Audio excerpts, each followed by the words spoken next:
Halo, assalamualaikum, kembali lagi dengan saya Bambang. Di konten kali ini saya akan ngerakit PC yang serba MSI banget ya di buildnya. Jadi di sini saya dikirimin beberapa part dari MSI Indonesia. So thank you banget untuk MSI yang udah mau support channel ini.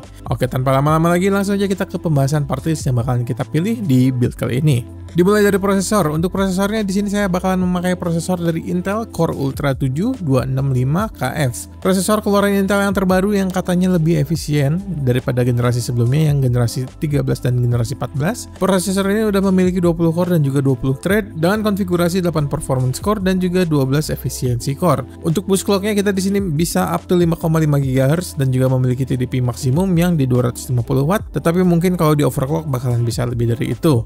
Nah, selanjutnya untuk motherboard, di sini juga saya dikirimin oleh MSI motherboard terbarunya mereka yaitu MSI MAG B860M Mortar Wi-Fi dengan soket Intel LGA 1851 untuk Intel Core Ultra lineup yang terbaru. Untuk masalah performance juga udah nggak perlu khawatir nih, karena di motherboard ini kita udah dikasih konfigurasi VRM di 12+1+1+1 yang menurut saya udah cukup aman banget lah untuk kita kombinasiin dengan Intel Core Ultra 7 265KF yang bakalan kita pakai di build kali ini. Selain itu juga dari tampilan yang udah benar-benar full black seperti ini dan juga serba tertutup oleh heatsink, jadi yang pastinya suhu VRM bakalan lebih bisa terkendali, dan juga untuk PCIe NVMe slotnya juga udah tertutup oleh heatsink di slot 1 dan juga 2. Pastinya NVMe kalian bakalan bisa lebih adem lagi.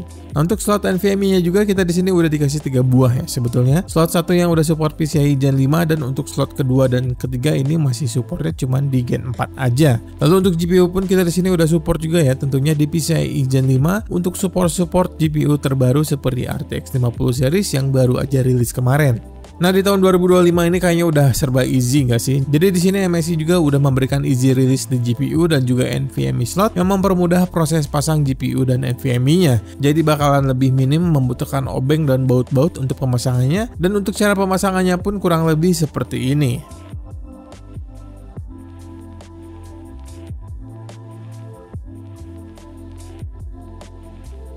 Dan di motherboard ini juga kalian udah dikasih Wi-Fi 7 yang speednya bisa up to 5,8 gigabit per detik. Tapi buat kalian yang suka pakai kabelan, di sini juga kita udah dikasih 5 gigabit LAN yang udah luar biasa kenceng banget. Dan pada bagian I/O portnya pun kita di sini udah dikasih berlimpah banget nih untuk kelasan MATX. Di sini kita udah dikasih 7 slot USB Type A, ada 2 slot USB Type C yang salah satunya udah support Thunderbolt 4 juga ya. Jadi bisa dipakai juga untuk output display. Lalu ada colokan Ethernet 5 gigabit, ada Wi-Fi 7, ada HDMI DisplayPort dan juga ada audio jack, dan juga ada clear CMOS button dan juga flashback BIOS. Nah, selanjutnya untuk RAM kita di sini akan memakai RAM dari Cleve Crush VRGB dengan kapasitas di 32 GB dengan speed yang cukup kencang di 7200 MB transfer per detik, dan juga memiliki timing yang cukup ketat juga nih di CL34. Kita emang sengaja di sini memakai speed yang kencang karena untuk sistem Intel lebih prefer untuk kita memakai RAM yang speednya kencang apabila kita ingin performance-nya keluar. Jadi kita bakalan pakai speed yang cukup kencang di 7200 MB transfer per detik.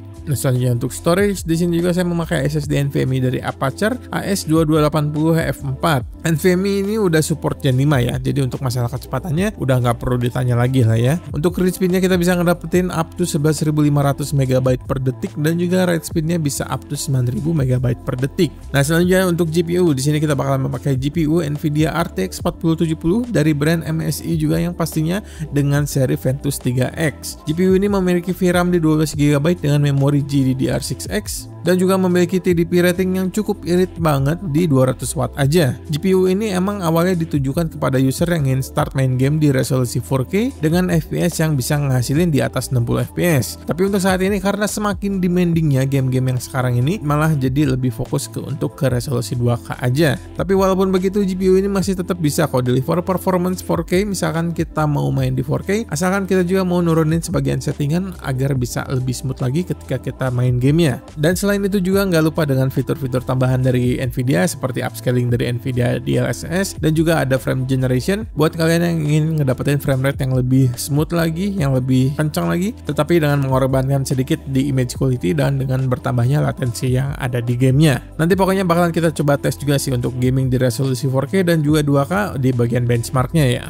Nah, selanjutnya untuk CPU cooler di sini juga saya dikirimin oleh MSI salah satu cooler mereka yaitu MSI MAG Core Liquid i360. Dari tampilan sih udah cukup cakep ya, dan juga minimalis ya. Karena dengan desain head pumpnya yang ada infinity light seperti ini juga, dan juga fan yang kabelnya udah daisy chain dan juga ada covernya, dan akhirnya looks coolernya juga bakalan lebih rapi juga seperti ini. Liquid cooler ini berukuran di 360 mm yang pastinya, jadi udah cukup banget sih untuk ngedinginin prosesor yang bakalan kita pakai. Karena secara performance sih pada umumnya cooler yang berukuran di 360 mm ini udah bisa ngehandle prosesor yang memiliki TDP rating lebih dari 250 watt. Nah, selanjutnya untuk power supply, saya juga di sini dikirimin power supply dari MSI MAGA 850GL. Power supply ini udah berkapasitas di 850 watt dan juga sudah bersertifikasi 80 plus gold. Power supply ini juga memiliki support ATX 3 dan juga PCIe 5. Jadi bagi kalian yang mau pakai GPU Nvidia terbaru, yang pastinya udah pasti aman banget deh. Tetapi masih sayang di power supply ini kita masih belum dibekali kapasitor yang full dari Jepang, masih ada campuran dari Cina dan juga Taiwan. Jadi misalkan kalian ingin ngedapetin kualitas yang lebih bagus, yang udah ngedapetin full kapasitor dari Jepang, bisa lirik lagi seri atasnya itu MSI MPG.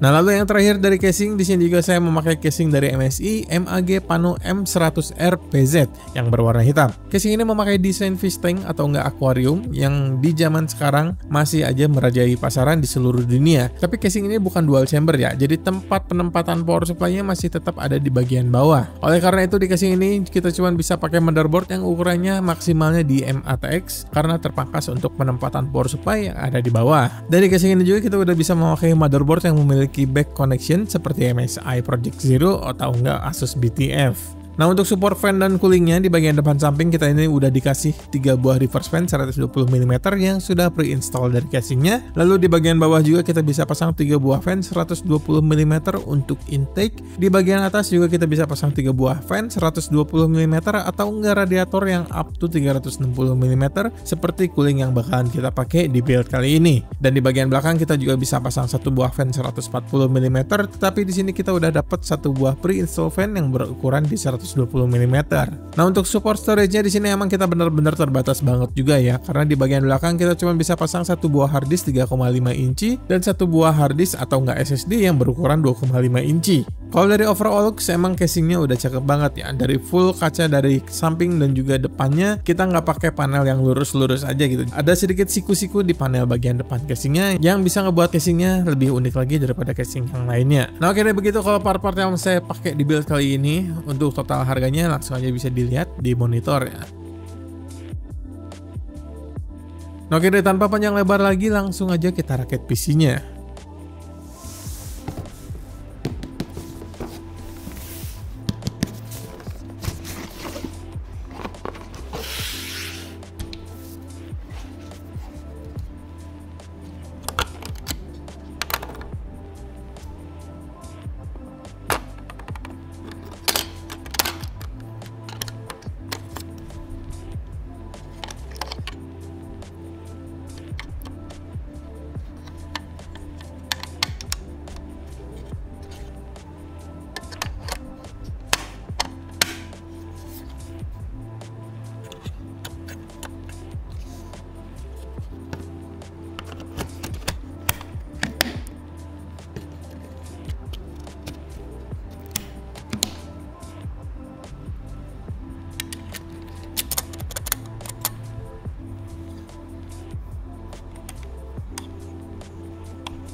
Parker, where are you?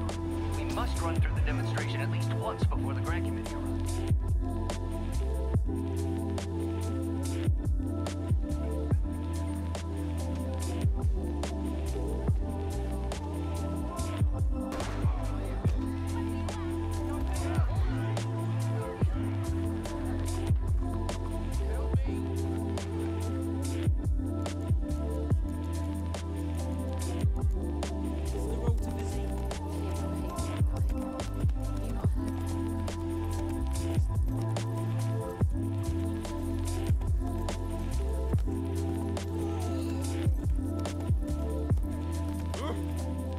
Oke, alhamdulillah untuk build PC full MSI kali ini udah beres. Jadi gimana nih menurut kalian untuk hasil build kali ini? Kalau secara looks udah no debat lah ya. Tampilannya udah bener-bener cakep banget dengan koordinasi warna yang cocok juga, yang udah serba hitam, dan juga fan-fan yang udah RGB seperti ini. Walaupun emang RGB dari fan-nya yang lumayan terang, tapi tetap hasil looksnya sih masih tetap kalem juga, dan warna juga udah ganteng banget lah seperti ini. Dan ditambah juga dari aksen Infinity RGB yang ada di headblock dari liquid coolernya yang benar-benar kece banget tampilannya. Nah, kalau untuk masalah performance gaming seperti yang tadi kita lihat di bagian benchmark juga, kita udah bisa ngedapetin performance yang enak banget ya di resolusi 4K, walaupun GPU ini udah mulai ngap-ngapan juga untuk main di native 4K. Jadi di sini kita harus pakai fitur DLSS untuk ngebantu biar kita bisa main game di 4K-nya lebih lancar lagi, lebih enak lagi. Tapi untuk resolusi 2K, GPU ini masih jelas banget sih, bisa libas banget game-game berat di resolusi 2K dengan settingan yang mayoritas di rata kanan.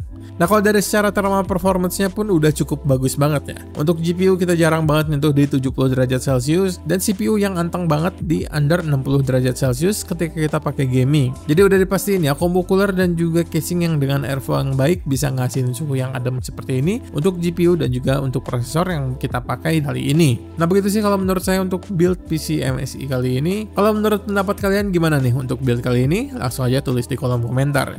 Oke, sekian deh untuk video kali ini. Buat kalian yang ingin tanya-tanya atau ingin rakit PC di channel ini, bisa langsung aja kontak saya, untuk detailnya ada di deskripsi video.